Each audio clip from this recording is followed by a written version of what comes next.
Welcome, third edition of my little blog of 20 years of coaching. And the first couple of editions, I looked at the creation of UKCC and the importance of getting coaches qualified and working in the sector. Secondly, I looked at the evolution and the implementation of that.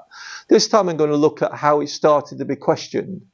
So in the third phase, probably after 2010, governing bodies started to see that there were two ends of the spectrum. In some cases, they were getting too much technical information. In some cases, they weren't getting enough technical implementation. So level 1, which really was grade D GCSE, level 2 was A to C GCSE. So it was still quite low level. But a lot of governing bodies were getting obsessed with independent assessors and having to send in independent assessors because they didn't trust their tutors to also assess. But it was such a low level that actually it probably didn't matter. Football, for example, got up to 22,000 level 1 coaches in a year. And the county FAs were particularly mobilised to do that. But what started to happen with governing bodies in the early teens of this century was governing bodies starting to ask the question about the model of delivery of coach education. Was that right? Was it right that warm-up, drills, and then a game activity then, was that right?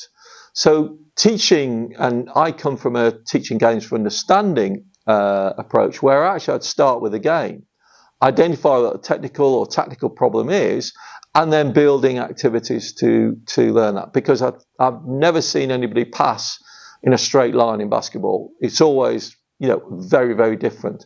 So actually playing the game is how you learn the game and then the skills within the game. So there were different coaching philosophies that were now coming in.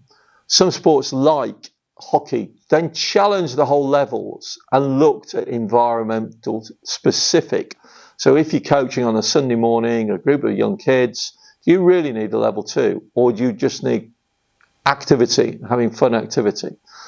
On the other side of things, a lot of sports have gone a very technical model where they're actually really developing a performance route for coaching, which is understandable, but actually looking at breaking that down. Football had tried the youth coaching modules, which had worked really, really, really well for people coaching young people.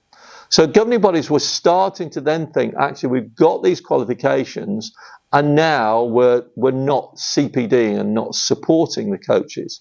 So actually, the challenge with a qualification is you've got it for life and you can't take it away.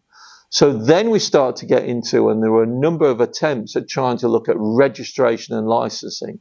So registration is just recording details, but licensing is then giving somebody the license to coach. And that's the big challenge that has come in since certainly 2020, and that's what I'll deal with in the final little short, sharp blog.